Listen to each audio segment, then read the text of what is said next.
Dear students, आज से लगभग 10 दिनों पहले हमने एक एपिसोड बनाया था। उसमें बीपीएससी कैसे निकालें इस पर सारे इनपुट्स आपको दिए थे, डिटेल्स बताया था और बताया था कि अगर कुछ जो सर्टेन नॉर्म्स हैं उसे अगर हम लोग फॉलो करते हैं और थोड़ा सा डिसिप्लिन्ड हो जाते हैं तो इस एग्ज़ाम को हम बहुत ही आराम से निकाल सकते हैं। इसके जो 3 स्टेजेस हैं, पीटी, मेंस और फिर फाइनली इंटरव्यू, ये बहुत आराम से हम निकाल सकते हैं बशर्ते कंडीशंस अप्लाई। कंडीशंस अप्लाई ये कि कुछ नॉर्म्स हैं उसे हमें फॉलो करना है, इसे फॉलो करना होगा और तब इस एग्ज़ाम को हम बहुत आराम से निकाल सकते हैं।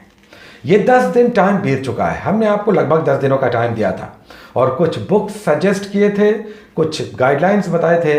अगर आपने उसे फॉलो किया है तो अब आप तैयार हो जाएं आगे बढ़ने के लिए, मार्च के लिए आगे बढ़ने के लिए तैयार हो जाएं उस लक्ष्य के लिए जिसके लिए आप सपने देखते हैं या उसे आप हासिल करना चाहते हैं, लेकिन आप ये सोचते हैं कि आपके पास साधन नहीं है, बताने वाला नहीं है, आप अपने स्थान से बाहर नहीं निकल सकते या बहुत सारे आपके साथ मजबूरियां हैं, कॉन्स्टेंट्स हैं। तो यहाँ पर अब वो सब सेट साइड अलग कर दें। नए ढंग से हम लोग इस तैयारी को अब शुरू करने जा रहे हैं। 65वीं बीपीएससी जो आने वाला एग्जाम आपका होगा उसका संख्या नंबर होगा 65th बीपीएससी, 65वीं बीपीएससी। चूंकि बीपीएससी के एग्जाम हर साल पहले नहीं होते थे, इसलिए बीपीएससी के एग्जाम में कंबाइंड सिविल सर्विसेज नहीं बल्कि इसके नंबर से इसके एग्जाम को हम लोग जानते हैं। 65वीं, 63वीं, 64वीं, 60 से 62वीं। अब देखिए 2018 में 60 से 62वीं 3 एग्जाम जो बैकलॉग्स के थे वो एक साथ हुए, इसलिए उसे 60 से 62वीं कहा गया। अब जिस बीपीएससी में आप अपियर होने जा रहे हैं वो 65वीं BPSC, 65th BPSC combined civil services exam कहलाएगा। ये नया एग्जाम जिसके लिए वैकेंसी जुलाई में, पॉसिबली जुलाई में आ जाएगी और सितंबर में इसके प्रीलिम्स के एग्जाम हो जाएंगे और मोस्ट प्रोबेबली नेक्स्ट ईयर फरवरी में इसके मेंस के एग्जाम हो जाएंगे। मेंस के एग्जाम के 5 से 6 महीने के बाद रिजल्ट्स आ जाते हैं और उसके 1 महीने के बाद इंटरव्यू कॉल होता है, इंटरव्यू कंडक्ट होता है बल्कि, और उसके 15 दिनों के बाद फाइनल रिजल्ट्स आ जाते हैं। यानी लगभग साल भर के अंदर आपके फाइनल रिजल्ट्स आ जाएंगे और उसके बाद आप SDM, DSP, BDO, jail superintendent, tax collector, details बहुत सारा कुछ है, आप बन सकते हैं। तो इस एग्जाम की तैयारी के लिए जो फॉर्मेट है उसे थोड़ा सा डिसिप्लिन्ड होकर फॉलो करना होगा। क्योंकि हम सपने तो देखते हैं लेकिन उस सपने को पूरा करने के लिए जो रिक्वायरमेंट्स हैं, जो डिसिप्लिन चाहिए होता है, वो हम फॉलो नहीं करते और जब एग्ज़ाम में बैठते हैं तो थोड़ी बहुत कमियों को लेकर बैठते हैं। नतीजा 1 नंबर, 2 नंबर, 5 नंबर, 7 नंबर से इस एग्ज़ाम को हम मिस करते हैं। ये कितना बड़ा सेटबैक है कि साल भर तैयारी करें, तैयारी हम अप्रोचिंग कर लें बिल्कुल एग्ज़ाम निकालने के स्तर पर, लेकिन हम निकाल नहीं पाए। तो ये बहुत बड़ा सेटबैक है। इस फोबिया से निकलना होगा, इस डर से, भय से बाहर निकलना होगा। चूंकि बीपीएससी के एग्जाम को निकालना कहीं अधिक आसान है बजाय इसके कि आप बैंकिंग या एसएससी ऐसी एग्जाम्स की तैयारी कर रहे हैं। चूंकि वहाँ पर इंग्लिश है, मैथमेटिक्स है, रीजनिंग है, बहुत कुछ ऐसा है जो बहुत सारे स्टूडेंट्स बहुत पहले ही छोड़ चुके होते हैं और बिल्कुल नए ढंग से उसकी तैयारी करने में फिर उन्हें दिक्कतें आती हैं। लेकिन यहाँ पर आपको एक अपना पेपर चुनना होगा। History, civics, geography, polity, zoology, botany, computer science, commerce, engineering के papers, English literature, Hindi literature, Persian, Pali, कुछ भी आप ले करके उसके बाद 2 जनरल स्टडीज़ के पेपर, मेंस के एग्ज़ाम 900 के आप देते हैं और 550 मार्क्स लाकर आप रिजल्ट्स निकाल लेते हैं। तो इस एग्ज़ाम को निकालना कहीं अधिक कन्वीनियंट है आपके लिए बजाय इसके कि आप बैंकिंग या एसएससी की तैयारी करते हैं। हर एग्ज़ाम को अपने स्तर पर तैयारी करके निकाला जा सकता है, लेकिन बीपीएससी के बारे में हम स्पेशली इसलिए कहते हैं कि कई बार लोग 32 साल, 35 साल, इवन 40 साल के एज में सपने देखते हैं, इसके लिए कुछ लक्ष्य तय करते हैं और तब इसे निकालना चाहते हैं, जबकि पढ़ाई उन्होंने बहुत पहले छोड़ दिया। कुछ लोगों के मैरिजेस हो गए, कुछ लोगों ने जॉब शुरू कर दिया, पढ़ाई छोड़ दी, लेकिन अब बाद में उन्हें लगता है कि नहीं, हम बीपीएससी करना चाहते हैं। तो बीपीएससी आपको मौके देता है। मतलब ये कि अगर आप बहुत डिलेड हो गए, आपने बहुत कुछ पीछे छोड़ दिया है, उसके बाद एक लंबा समय बीता और अब अधिकारी बनने के सपने आप देखते हैं, तो बीपीएससी आपको मौके देता है, यूपीपीसीएस आपको मौके देता है। मतलब ये कि आपकी एज बहुत हो चुके हैं तब भी आप इस एग्ज़ाम को निकाल सकते हैं। कैटेगरीज में तो 45 ईयर्स तक के लोग इसे निकाल सकते हैं। जनरल में 37 बॉयज़ के लिए, मेल के लिए, फीमेल के लिए 40, और फिर कैटेगरीज में 42, 45 और उससे भी कहीं अधिक एजेस आप यहाँ पर रिक्वायरमेंट होते हैं। इस एग्ज़ाम को आप निकाल सकते हैं। आज से आप शपथ ले लें कि इस एग्ज़ाम को आप निकालना चाहते हैं। इस एग्ज़ाम को अगर निकालना चाहते हैं तो आपको रेगुलर इसके लिए गाइडलाइन मिलेगा। यहाँ पर जो व्यक्ति आपके सामने खड़ा है इस एग्ज़ाम का विशेषज्ञ है। अगर हम आपसे बात कर रहे हैं तो इसका हमें नॉलेज है, details in depth, interview board तक हम आपके साथ रहेंगे और इस साथ में आपके चलेंगे। उसके बाद आपका फिजिकल कैसे होगा, रिजल्ट्स में क्या कुछ डिले होता है, क्या कुछ परमुटेशन कम्बिनेशन है, सब कुछ हम लोग देखेंगे, बातें करेंगे। अभी आप ये डिसाइड कीजिए कि इस एग्ज़ाम को आप निकालना चाहते हैं। आज से तैयारी शुरू हो चुकी है, घंटियां बज चुकी हैं, वार्निंग दिया जा चुका है। तो आप अपने आप को समेट लें, बांध लें, तैयार कर लें और एक नए मार्च के लिए, एक नए कदम ताल के लिए तैयार हो जाएं। तैयारी का स्टाइल ये होगा कि आज से हम लोग 9 टॉपिक्स लेने जा रहे हैं। ये होने जा रहा है थोड़ा सा टफ, लेकिन कहते हैं कि इतनी बड़ी लक्ष्य को अगर पाना है तो अगर आसान हो जाए तब तो सभी आ जाएं लाइन में कि हमें भी निकालना है। तो टफ तो थोड़ा होगा आपके लिए। टफ ये होगा कि आपको सिर्फ इस लक्ष्य को पाने के लिए अपने इंस्टिंक्ट को, अपने इरादों को थोड़ा मजबूत करना होगा। तो आज से हम लोग 9 टॉपिक्स ले रहे हैं और बहुत साइंटिफिक ढंग से हम लोग आगे बढ़ेंगे। पिछली तैयारियों से थोड़ा सा इंप्रूव्ड वर्जन ये आपको होगा। पहला एपिसोड आ रहा है, इसके थंबनेल आप देख लें। इसका थंबनेल इस तरह का होगा, ब्लू और येलो इसके बैकग्राउंड्स होंगे और इस पर आपको, इस बैकग्राउंड पर, इस थंबनेल पर आपका 65वें बीपीएससी का ये पहला एपिसोड आएगा और उसके बाद क्रमशः रेस्पेक्टिवली आपको सब कुछ मिलता रहेगा। आज जो हम लोग 9 टॉपिक्स ले रहे हैं, देखिए कुछ बुक्स हमने बताए थे आपको, पता नहीं आपने लिए कि नहीं, कई बार लोगों को नहीं मिलते हैं। फिर इंग्लिश हिंदी मीडियम का भी कई सारा मामला उठ खड़ा होता है, तो हमने इसे थोड़ा सा ईज किया है। अब आपके लिए बुक्स को लेकर ये भाग दौड़ नहीं होगी। आपके लिए हमने ये बहुत आसान कर दिया है कि आप बुक्स जो भी अपने पास रखते हैं उससे भी काम चलेगा। कोई ऐसी अनिवार्यता नहीं है, कंपलसरी नहीं है कि आप किसी सर्टेन बुक को ही पढ़ें। हाँ, अगर हमारे बताए हुए बुक को आप ले लेते हैं तो ये आपके लिए कन्वीनियंट होगा, आसान होगा, क्योंकि पेजेस आपको दिए जाएंगे, इसमें आप डायरेक्ट पेजेस पे जाएंगे, पढ़ेंगे। लेकिन आज ही महाराष्ट्र से मैसेज आया, हिमाचल प्रदेश से मैसेज आया, पंजाब से आया, तो ऐसे लोग हो सकता है कि स्पेसिफिक बुक को वहां नहीं खोज पाए। तो हमने बुक का मामला बिल्कुल समाप्त कर दिया है। आपके पास जो भी बुक है, सीबीएसई की है, आईसीएसई की है, या आपके अपने स्टेट की कुछ गाइड बुक्स हैं, वो हैं, आप उससे तैयारी करें। हम आपको टॉपिक दे रहे हैं, ये अनिवार्यता नहीं है कि आप किसी स्पेसिफिक बुक से ही पढ़ें। तो ये हमने आसान कर दिया, आप अपने बुक से ही पढ़ें, हम आपको टॉपिक दे रहे हैं। हाँ, हमने जो बुक आपको बताया है या बता रहे हैं, ये बुक्स अगर आप रखते हैं तो आपको पेजेस खोजने में आसानी होगी। बस केवल इतनी सी बात है। आज जो हम सबसे पहले जो टॉपिक्स दे रहे हैं उसके लिए फिर से कुछ बुक्स हम आपको दिखा देते हैं। ये याद रखें कि ये प्रचार नहीं है, ये एडवर्टीजमेंट नहीं है। आप जीएस मास्टर से ऐसे किसी भी ब्लफ की बात सोचें भी नहीं कि हम कोई तोड़ मरोड़ या कुछ ऐसी बातें करेंगे जो चालाकी भरी होगी। आपसे बिल्कुल स्ट्रेट फॉरवर्डली जो आपके लिए बेनिफिशियल होगा वही बातें होगी। क्योंकि हमारे लिए भी ये चुनौती होती है कि आपको एग्ज़ाम हॉल तक पहुंचाकर और फिर वहां पर आपकी जो भी काबिलियत है आप उसका बेस्ट देकर निकलें। क्षमताएं आप में हैं, सिर्फ ये होता है कि आपको डायरेक्शन नहीं मिला हुआ होता है, आपको पता नहीं होता। कई बार जानकारी की कमी के कारण लोग मिस कर जाते हैं। कई बार लोग लंबे रास्ते बता देते हैं जबकि उसका शॉर्टकट है। तो ये सारी बातें हैं। आप अभी जिस ढंग से हम लोग चलेंगे उसके लिए कुछ बुक्स हम आपको, सबसे पहले देखिए ये क्रॉन है, ये सामान्य अध्ययन यानी जीके जीएस की, जनरल अवेयरनेस की, जनरल स्टडीज़ की ये बुक है। ये इंग्लिश मीडियम में भी आती है, तो मीडियम का कोई मामला नहीं रहा। ये बुक आप ले लें, हार्डली 200 के आसपास की ये बुक है।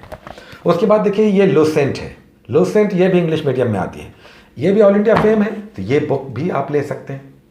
ये 2 बुक गाइड बुक हैं, लेकिन आप इसे कम आंके नहीं, क्योंकि इसमें जो कुछ है वो बहुत सारे बुक्स में नहीं मिलता। नहीं मिलता। बड़ी बड़ी बातें लोग करते हैं, बहुत सारे बुक्स को ये पढ़ लें वो पढ़ लें, लेकिन उन बुक्स में भी बहुत सारी चीज़ें नहीं हैं, इसे मानना होगा। ये इसका प्रैक्टिकल एस्पेक्ट है। बहुत स्तरीय बुक्स में भी बहुत सारी बातें नहीं मिलती हैं, तो हमें गाइड बुक्स का सहारा लेना पड़ता है। क्योंकि अगर तैयारी को थोड़ा सा हम कॉम्पैक्ट कर लें, थोड़ा सा दाब लें और कम पेजेस में अधिक तैयारी करना चाहते हैं, तभी इन गाइड बुक्स का हमें सहारा लेना पड़ता है। तो ये 2 बुक्स, उसके बाद एक बिहार का बुक आपको रखना होगा।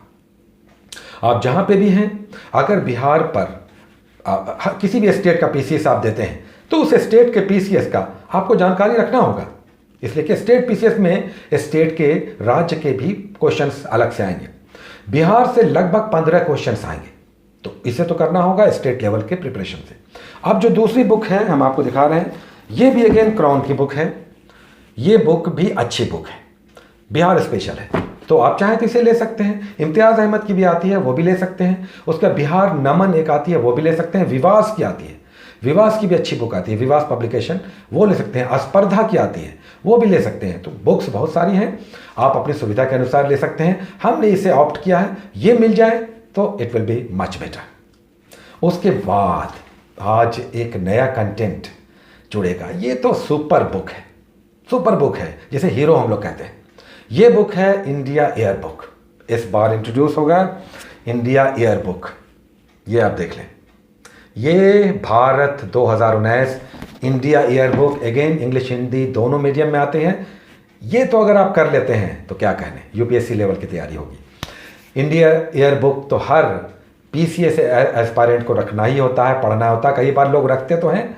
ये दरअसल रेफरेंस बुक है, लेकिन अगर इसे अच्छे से पढ़ लिया जाए तो सोने पे सुहागा। तो हम लोग ईयर बुक को भी चलाएंगे। अच्छा, एक बात यह कि बहुत सारे लोग गांव में रहते हैं या बहुत बैकवर्ड एरियाज में रहते हैं, ईयर बुक को समझते भी नहीं। तो अगर नहीं ले सकते हैं तो डोंट वरी, इसके बिना भी काम चलेगा। अगर आप ईयर बुक नहीं ले सकते हैं, आप ऐसे स्थान पे हैं या इतना पढ़ नहीं सकते हैं, टाइम नहीं है, तो लीव इट, छोड़ दीजिए। ईयर बुक के बिना भी काम चलेगा। हालांकि ले लेंगे तो आपको एक माइलेज रहेगा, थोड़ा सा आप आगे रहेंगे। लेकिन नहीं ले सकते हैं तो बिल्कुल वरी नहीं करें, इसके बिना भी काम चलेगा। तो ये तो बुक्स की बात हो गई। अब आ जाइए, हम लोग बात करेंगे कि किस तरह से आगे बढ़ेंगे। आज हम आपको 4 दिन का टाइम दे रहे हैं। आज जो आपको टॉपिक हम दे रहे हैं वो आज 6 तारीख हो गया। 10 तारीख को हम आपको फिर दूसरे टॉपिक के साथ आएंगे। चूंकि ये पहला टॉपिक है, बहुत सारे लोगों के पास बुक्स नहीं है, बहुत सारे लोग 1-2 दिन सोचने में ही लगा देंगे, बहुत सारे लोग आउट ऑफ स्टेशन होंगे, कुछ जगहों पे कुछ लोग बहुत इमरजेंसी में फंसे होंगे। तो इस बात को सोचकर हमने आज पहले एपिसोड में 4 दिन का टाइम दिया है। 10 तारीख को हम दूसरे एपिसोड के साथ आएंगे। पहला टॉपिक आइए देखते हैं। इसमें हम लोग पहला टॉपिक हिस्ट्री का करेंगे। हमने पहला 2 टॉपिक इससे स्किप किया है। इसमें रिसोर्सेज पहला ही प्राचीन भारतीय इतिहास के स्रोत है, वो हमने छोड़ दिया। उसके बाद प्राग ऐतिहासिक काल, प्री हिस्टोरिक टाइम, वो भी हमने छोड़ दिया। हम डायरेक्ट इंडस वैली सिविलाइजेशन पे आ रहे हैं। कुछ कारण है, आप अभी चलिए हम लोग देखेंगे। आज सिंधु सभ्यता डिटेल्स करें, पेजेस दे रहे हैं आपको हम। दोनों बुक्स को पढ़ें। याद रखें कि केवल लुसेंट या केवल क्राउन आप नहीं लें। अगर सक्षम हैं तो दोनों बुक से पढ़ें। ये हम बार बार कहेंगे। एग्जाम जब होगा आपका, जिस दिन 2 घंटे का एग्जाम होगा, तब वहां पे कोई काम नहीं आता, वहां पर कोई सलाह, वहां पर कोई भी मजबूरी, कोई भी आपके शॉर्टकमिंग्स काम नहीं आएंगे। सिर्फ सामने आपके क्वेश्चंस होंगे, आपके हाथ में कलम होगा और आपको इन सर्किल करना होगा। तो ये आप ध्यान रखें। दूसरी बात, कई बार लोग कहते हैं कि क्या सिलेबस चेंज हो रहा है, क्या पैटर्न चेंज हो रहा है, क्या सीसेट आ जाएगा। तो ये सब जो कुछ भी होगा वो आप करने की स्थिति में होंगे, आप चिंता ना करें। रिकमेंडेशंस हैं, कुछ नया स्वरूप आ सकता है, लेकिन हो सकता है ये एग्जाम इतनी जल्दी अब होने जा रहा है, जुलाई में होने जा रहा है, हो सकता है कि इस एग्जाम तक ना भी लागू हो। जो नए रिकमेंडेशंस हैं हो सकता है कि 65वें में लागू ना हो, और अगर लागू हो गए तो इसे हम लोग फॉलो करेंगे। डोंट वरी, फॉलो करेंगे। सीसेट क्वालिफाइंग होगा, अगर आएगा यूपीएससी में भी क्वालिफाइंग है, तो क्वालिफाइंग होगा कि उसमें 30%, 33% आपको मार्क्स लाने होंगे, तो वो हम लोग करेंगे। डोंट वरी, उसके लिए वरी आप ना करें। अब आइए, इतिहास हम लोगों ने लिया, ये आप करें अच्छे से। उसके बाद हम लोग, अच्छा, सिंधु सभ्यता में आप करेंगे क्या? सबसे पहले इसका उद्भव और विस्तार आप करें, किस तरह सिंधु सभ्यता कहाँ से फैली, कहाँ से विकसित हुई। उसके बाद इसके अलग अलग साइट्स करें। इसका जो 6 मोस्ट जो सिटी है, प्रोमिनेंट सिटीज़ हैं, जिसमें हड़प्पा है, मोहनजोदड़ो है, कालीबंगा है, लोथल है, बनवाली है, और जो सारे इंपॉर्टेंट साइट्स हैं वो साइट्स करीब 10-12 इंपॉर्टेंट साइट्स आप करेंगे। वहाँ क्या क्या मिला है ये करें। लोथल में क्या मिला, युगल शवाधान, तो ये कहाँ मिला है, कुत्ता कहाँ मिला है, कहाँ पर पक्की ईंटों का कुआं मिला है, तो ये सब डिटेल्स आप करें। कहाँ पर गोदी बड़ा था यानी कि बंदरगाह था, डिटेल्स ये सब एग्जाम में आते रहते हैं। ये बहुत ही एग्जाम फ्रेंडली टॉपिक है, तो ये करें। और एक इंपॉर्टेंट बात इस टॉपिक से, बॉक्स में दिया हुआ है, बनाकर बॉक्स में, जिसमें हर इंडस साइट के उत्खनन करता, किसने खोजा, किस साल खोजा गया, किस नदी के किनारे है और किस राज्य में, ये डिटेल्स दिया हुआ है।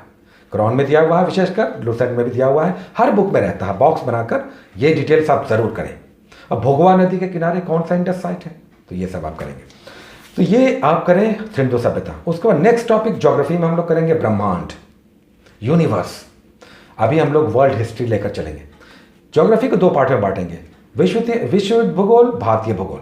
तो हम लोग विश्व भूगोल अभी लेकर चलेंगे, जिसमें यूनिवर्स मतलब पूरा हमारा जो ब्रह्मांड है वो कैसे बना, बिग बैंग थ्योरी क्या है, किसने दिया है, क्या हुआ था इसमें, ब्लैक होल्स क्या है, स्टार्स क्या है, ग्रुप ऑफ स्टार्स को हम क्या कहते हैं, गैलेक्सीज क्या है, कैसे निर्मित हुई, कौन सा गैस इसमें पाया जाता है, तो ये सब डिटेल्स करें। न्यूट्रॉन स्टार क्या है, तो ये सब आप करेंगे यहाँ पर ब्रह्मांड में। इसमें आप सोलर सिस्टम नेक्स्ट टॉपिक होगा, सोलर सिस्टम नहीं करना है आपको, ब्रह्मांड करना है केवल, और स्टार्स यानी तारों के बारे में जानना है। उसको दूसरा टॉपिक जो नेक्स्ट होगा वो पॉलिटी का होगा। पॉलिटी में स्टार्ट ही होता है भारत में संविधान निर्माण से पहले की पृष्ठभूमि, यानी भारत का संवैधानिक विकास कैसे हुआ, यानी रेगुलेटिंग एक्ट, भारत का पहला कानून 1773 में रेगुलेटिंग एक्ट था। वॉरेन हेस्टिंग्स के टाइम में भारत का पहला कानून बना जिसे रेगुलेटिंग एक्ट कहते हैं। रेगुलेट माने वीएनएम, चाबी कसना, रेगुलेशन। तो ये पहला एक्ट था, 1773 में आया। तो ये आप करेंगे, यहां से करेंगे 1853 तक। रेगुलेटिंग एक्ट के बाद पिट्स इंडिया एक्ट आया, फिर चार्टर एक्ट आया, फिर भारत शासन अधिनियम आने लगा, गवर्नमेंट ऑफ इंडिया एक्ट। तो वो सब आप करें। तो अभी हम लोग करेंगे 1773 से लेके 1853 तक जो ब्रिटिश काल में कानून आए भारत में, जिन्हें भारतीय संविधान की पृष्ठभूमि भी कहते हैं, बैकग्राउंड्स, यानी भारत का संवैधानिक विकास, यानी पहले के कानून किस तरह से आए और उसे हम लोगों ने बाद में किस तरह से इनहेरिट किया। तो ये सब आप करें, आपको करना है भारत का संवैधानिक। पेज नंबर आपको दिए जा रहे हैं। उसके बाद नेक्स्ट आ जाएगा इकोनॉमी, टफ टॉपिक। इकोनॉमी एक टफ सब्जेक्ट है, इसे हम लोग करेंगे अपने हिसाब से। इकोनॉमी में हम लोग आज राष्ट्रीय आय ले रहे हैं, नेशनल इनकम। छोटा टॉपिक है लेकिन इसे आप समझें। जीडीपी क्या है, एनएनपी क्या है, राष्ट्रीय आय क्या है, पर कैपिटा इनकम, प्रति व्यक्ति आय क्या है, कौन सा राज्य भारत में पर कैपिटा इनकम में टॉप पर है। तो ये नेशनल इनकम, राष्ट्रीय आय करेंगे इकोनॉमी में। उसके बाद हम लोग करेंगे साइंस का एक टॉपिक, फिजिक्स करेंगे। फिजिक्स में पहला ही टॉपिक है गति का नियम, laws of motion. Laws of motion, गति का नियम, न्यूटन्स लॉ हम लोग करेंगे, फिजिक्स का पहला टॉपिक। पेज नंबर दिए जा रहे हैं। तो तीनों जो ऑल द 3 लॉज हैं वो आप करें। इसके फार्मूले को भी आप याद रखेंगे। ये ध्यान रखें कि न्यूटन्स लॉ के जो फार्मूलेज हैं वो भी फार्मूलाए हैं, वो भी आपको याद रखने हैं। उसके बाद नेक्स्ट हम लोग करेंगे इंडिया ईयर बुक। आज एक नया सब्जेक्ट आपके लिए दिया जा रहा है, इंडिया ईयर बुक, यानी भारत का 2019। ये बुक आप खरीद लें, 350 इसके हिंदी वाले के प्राइस हैं, इसी के आसपास इंग्लिश वाले मीडियम के भी प्राइसेस हैं, थोड़े सा कम में ही मिल जाता है। तो इंडिया ईयर बुक संभव तो ले लें, नहीं ले पाते हैं तो डोंट वरी। तो इंडिया ईयर बुक का पहला ही टॉपिक है, 7 पेजेस में, भारतीय भूमि और उसके निवासी। भारत भूमि और उसके निवासी पहला टॉपिक है, 7 पेजेस हैं, इसे आप करेंगे। यानी पूरा भारत का लैटिट्यूड, लॉन्गिट्यूड, जनसंख्या, पॉपुलेशन डेंसिटी, लिटरेसी रेट, कहाँ पर कौन सा राज्य है, कौन सा राज्य बड़ा है, क्या कुछ है, डिटेल्स यहाँ पर दिया हुआ है, इसे आप करेंगे इंडिया ईयर बुक का पहला टॉपिक। उसके बाद आप बीपीएससी देने जा रहे हैं तो बीपीएससी का स्टेट करेंगे। बिहार हमने आपको बुक बता दिया है, चाहे क्रॉन चाहे किसी भी बिहार का एक स्पेशल बुक आप रखें। इसमें पहला ही टॉपिक आपको दिखाई देगा, बिहार सामान्य ज्ञान। पहला ही टॉपिक किसी भी बिहार की बुक आप लेंगे तो एक समरी होता है, कि बिहार कितने ज़िले हैं, बिहार में जनसंख्या कितनी है, बिहार का क्षेत्र विस्तार किस तरह से है, ये सब डिटेल्स आपको पहले में ही मिलेगा। हम आपको पेजेस नंबर दे रहे हैं। बिहार का सामान्य ज्ञान पहले 2-3 पेजेस में ये सब कुछ डिटेल्स शॉर्ट में दिया हुआ होता है, एक समरी होता है पूरे स्टेट का। तो ये आप करेंगे स्पेशल से। और हम लोग हर बार एक डिस्ट्रिक्ट करेंगे, ज़िला। इस बार ज़िला हम लोग ले रहे हैं भागलपुर ज़िला करेंगे। भागलपुर ज़िला में क्या, भागलपुर एक बहुत ही इंपॉर्टेंट ज़िला है बिहार का, बहुत सारे मामलों में बहुत ही इंपॉर्टेंट है। विक्रमशिला विश्वविद्यालय भागलपुर में था, अंग जनपद की राजधानी भागलपुर में था, बहुत सारे सिल्क के लिए भागलपुर जाना जाता है। विक्रमशिला बहुत महत्वपूर्ण है, और भी बहुत कुछ है। विक्रमशिला की पहाड़ियाँ, ज्योग्राफिकल भी फीचर्स इसके आप करेंगे। आप बोलेंगे कि यहाँ ये कहाँ मिलेगा, बुक्स में ये सब स्पेशली नहीं मिलता, या बहुत ही स्पेसिफिक बुक में मिलता है। तो आप इसे नेट से सर्च करें, आप विकिपीडिया में जाएं, कोरा में जाएं, बिहार मैप में जाएं। एक इंपॉर्टेंट बात, आप मैप बिहार का अभी ही आज ही ले लें। 10 रुपये का आता है कैलेंडर, जो दीवार पे आप लटका सकते हैं। बिहार का मैप आपको रखना चाहिए, और इंडिया का भी एक मैप आप ज़रूर रखें। पॉलिटिकल और फिजिकल संभव हो तो दोनों, नहीं तो राजनीतिक, बिहार और भारत का राजनीतिक मैप आप सबसे पहले रखें। बिहार का मस्ट है भागलपुर ज़िला, आपको दे दिया। इससे क्वेश्चंस भी पूछे जाएंगे, याद रखें, हर बार क्वेश्चंस भी रहेंगे, तो आपको इसे अच्छे से करना चाहिए। ये 9 टॉपिक्स हो गए, इसे आप अच्छे से करें। बहुत बड़ा आपको सब्जेक्ट मिल गया आज। अच्छी बात यह है कि 4 दिन आपको मिल रहा है, तो आप अपने आप को बांधें, थोड़ा सा डिसिप्लिन करें, और जो भी आपकी परेशानियां हैं, कठिनाइयां हैं, जो कुछ भी आपके साथ प्रॉब्लम्स हैं, उसे आप धीरे धीरे आप रिमूव करें। तैयारी आपको कम से कम 3 से 4 घंटे करना चाहिए। मिनिमम 3 घंटे भी आप निकाल पाते हैं तो ये सब ठीक ठाक ढंग से हो जाएगा। अभी आपके लिए टाइम है, सितंबर में आप एग्ज़ाम देंगे, हो सकता है 1 महीने लेट भी हो जाए, तो अक्टूबर में हो सकता है एग्ज़ाम हो, लेकिन सितंबर में कैलेंडर के हिसाब से डेट टेंटेटिव है, मंथ। तो इसे आप करें। अगली बार प्रतियोगिता दर्पण भी आपको करना है। एक करंट अफेयर्स के लिए पीटी हम लोग करेंगे, तो मई का 10 तारीख से 12 तारीख के बीच मार्केट में प्रतियोगिता दर्पण आ जाता है। मई मंथ का प्रतियोगिता दर्पण 10 से 12 तारीख तक मार्केट में आ जाएगा, उसे आपको लेना है, हम लोग प्रतियोगिता दर्पण करेंगे। ऐसे तो दृष्टि का भी बहुत अच्छा आता है, उसका घटना चक्र का भी बहुत अच्छा आता है, आप अगर उसे चाहें तो कर सकते हैं। लेकिन हम लोग जिसे स्टैंडर्ड मानकर अभी चल रहे हैं वो प्रतियोगिता दर्पण है। मई महीने का प्रतियोगिता दर्पण अगले बार से हम लोग संभव है कि ले पाएंगे। तो इतना आप करें, बीपीएससी इसके बाद नहीं निकलेगा ये हम नहीं मान सकते। Take care.